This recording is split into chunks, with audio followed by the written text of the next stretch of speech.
Assalamualaikum warahmatullahi wabarakatuh.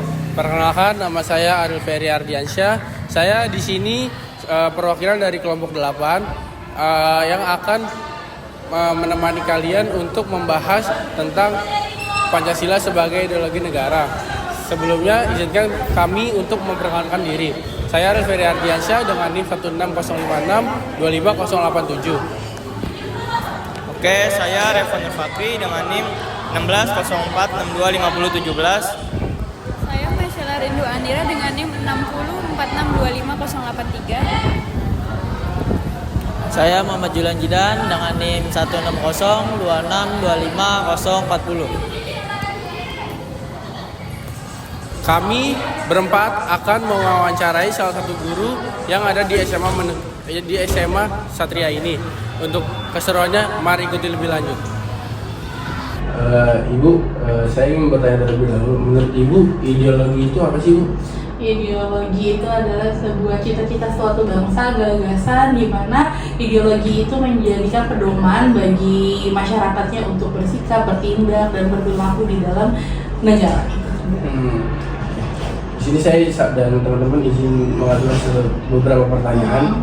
Yang pertama, apa saja yang membedakan Pancasila sebagai ideologi terbuka dibandingkan dengan ideologi tertutup? Oke, kita bandingin ideologi Pancasila sebagai ideologi terbuka dan tertutup. Yang pertama, ini adalah keutamaan atau keistimewaan Pancasila sebagai ideologi. Jadi kita tuh nggak tertutup dengan paham-paham sesuai zaman gitu. Kita bisa ngikutin zaman nih ideologi kita, tapi kita harus berpegang teguh. Makanya tadi Pancasila tuh sebagai pedoman. Jadi walaupun dalam keadaan globalisasi ini banyak budaya dan lain-lain yang masuk, kita tuh bisa menerima budaya baiknya, tapi kita harus berpegangan teguh pada nilai-nilai yang ada di Pancasila gitu. Terus kalau ideologi tertutup itu kan kita benar-benar tertutup ya untuk pandangan-pandangan lain, dan itu cenderung memaksakan apa yang dianggap pembuatnya itu benar. Misalnya kayak contohnya ideologi Marxisme itu kan pandangan atau pola pikir dari seorang Karl Marx. Nah itu dijadikan pedoman. Sedangkan kalau kita nih Pancasila, kita bebas sih melihat pandangan-pandangan dari orang lain asalkan tidak bertentangan dengan nilai-nilai tersebut, sehingga Pancasila bisa menjadi ideologi yang relevan sampai era saat ini. Terima kasih. Untuk pertanyaan kedua, menurut Ibu, mengapa Pancasila memiliki kedudukan sebagai sumber dari segala sumber hukum di Indonesia? Apa implikasinya terhadap pembentukan peraturan perundang-undangan? Oke, kenapa sih Pancasila dijadikan pedoman dari landasan hukum ya? Karena balik lagi tadi, Pancasila sebagai ideologi merupakan sebuah cita-cita negara kita. Ya, di mana negara kita itu mencita-citakan kehidupan yang harmonis, baik dari agama, kebersamaan, serta dari adanya untuk menciptakan keadilan, sehingga negara kita punya cita-cita, ada tujuan. Nah, caranya apa? Misalnya dari peraturan perundang-undangan. Makanya perundang-undangan itu untuk mencapai cita-cita, maka harus berlandaskan apa yang ingin kita capai. Misalnya Arul punya cita-cita mau jadi misalnya kamu menjadi atlet nih misalnya, berarti kan kamu untuk mencapai ke situ kamu harus punya aturan-aturan, gue harus bangun pagi, harus latihan dan lain-lain. Nah itu kan harus sesuai dengan apa yang kamu cita-citakan. Misalnya kamu mau jadi atlet, nggak mungkin kamu malah latihan nyanyi gitu ya. Makanya sebagai landasan dalam proses pembuatan hukum. Jadi hukum di Indonesia ini kan dimulai dari yang tertinggi, Undang-Undang Dasar, terus TPPR dan lain-lainnya itu harus sejalan. Makanya kita mempunyai aturan yang tegas, yaitu pedoman kita di Pancasila. Baik, terima kasih ya Ibu atas jawabannya. Menurut Ibu, apa perbedaan esensial antara demokrasi Pancasila dengan sistem demokrasi liberal atau demokrasi terpimpin? Ya baik, mulai ya. Jadi kalau untuk demokrasi Pancasila yang kita terapkan di Indonesia ini tentu saja beda dengan demokrasi yang ada di negara lain. Misalnya contohnya demokrasi liberal.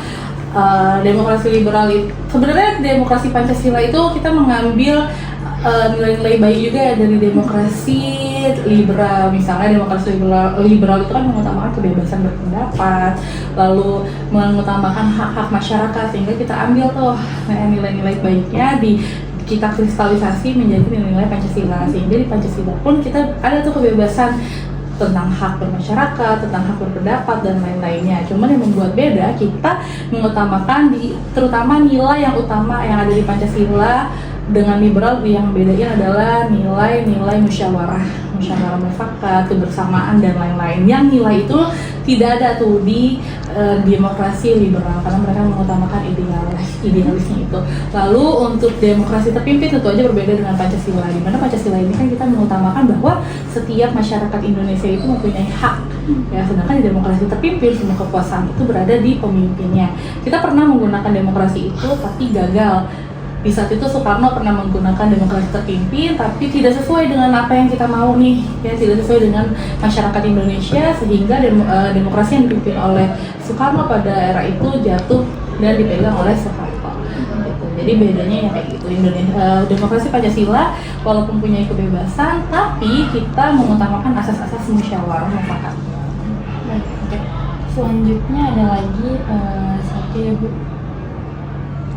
Di era digital dan globalisasi saat ini, sebutkan 2 tantangan ideologis terbesar yang mengancam eksistensi Pancasila sebagai ideologi negara.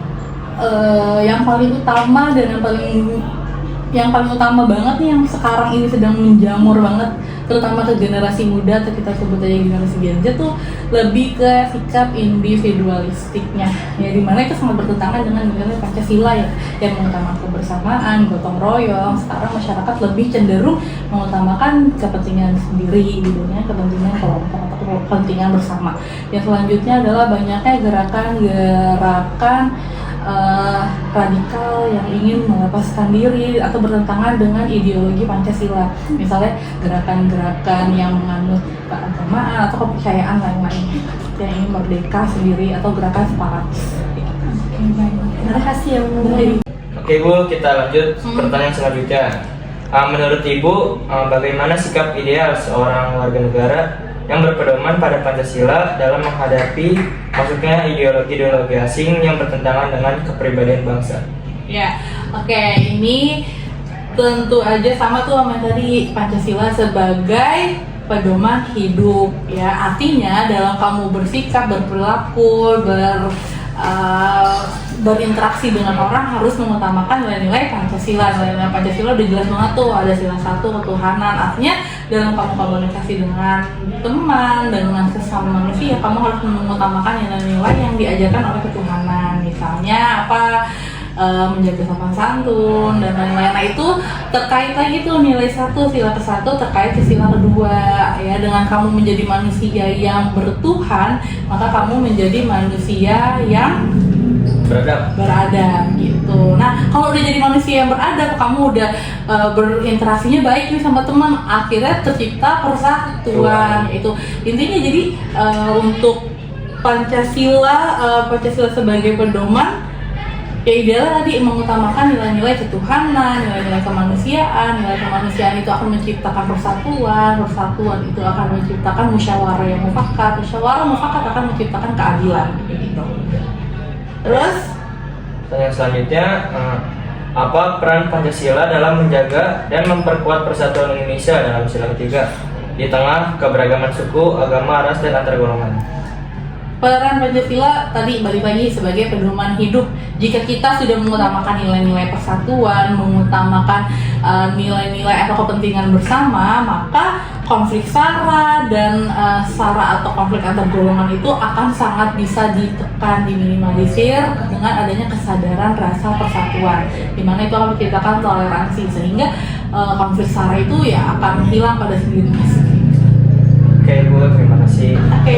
Pertanyaan pertama Bu ya, jika Ibu menduduki posisi strategis, berikan contoh konkret bagaimana Ibu akan menjadikan Pancasila sebagai pedoman etika kerja. Nah, kalau yang ini, kalau tadi kita bicaranya Pancasila sebagai pedoman hidup, kalau ini Pancasila sebagai dasar negara. Maka kalau saya misalnya menempatkan diri saya di posisi yang strategis, misalnya saya menjadi pejabat publik, maka saya akan membuat kebijakan di mana akan menerapkan nilai-nilai Pancasila, misalnya kebijakan yang anti diskriminatif, terus kebijakan yang anti SARA, kebijakan yang mengutamakan rasa keadilan Dan karena keadilan itu kan bukan sama itu bukan berarti adil ya. Jadi kita akan melihat latar belakang wilayah yang saya pimpin, lalu kebutuhannya kayak gitu. Jadi untuk kalau saya menduduki posisi strategis itu yang akan saya lakukan. Oke. Lalu pertanyaan selanjutnya, apa komitmen pribadi Ibu untuk terus memelihara dan menyebarluaskan nilai-nilai Pancasila, terutama di kalangan generasi muda? Karena sekarang saya perannya sebagai guru, maka langkah yang akan saya ambil atau langkah konkret dan komitmen yang saya bisa lakukan adalah dengan memberikan contoh yang baik, lalu menerapkan nilai-nilai Pancasila di kehidupannya. Contohnya sekarang kalau di SMA Satria sendiri kita menumpuk nilai-nilai sila 1 tuh dengan cara ketuhanan, dengan adanya sholat berjamaah dan lain-lain gitu sih. Baik, Iya, terima kasih kembali. Assalamualaikum warahmatullahi wabarakatuh. Saya Muhammad Farhan Alfian dengan NIM 16026251110. Sebelumnya saya meminta maaf karena saya berhalangan hadir pada saat pembuatan video. Pada kali ini saya ditugaskan oleh kelompok saya untuk mewawancarai orang di luar dari sekolah. Di sini saya sudah sama siapa kalau boleh tahu? Oke, perkenalkan, nama saya Surya Rahman. Di sini saya mau nanya Surya, bagaimana sih Surya menafsirkan dan menerapkan nilai-nilai ketuhanan yang Maha Esa dalam konteks kehidupan bermasyarakat di Indonesia? Kalau dari saya sendiri, cara saya menerapkan Apa tadi poinnya?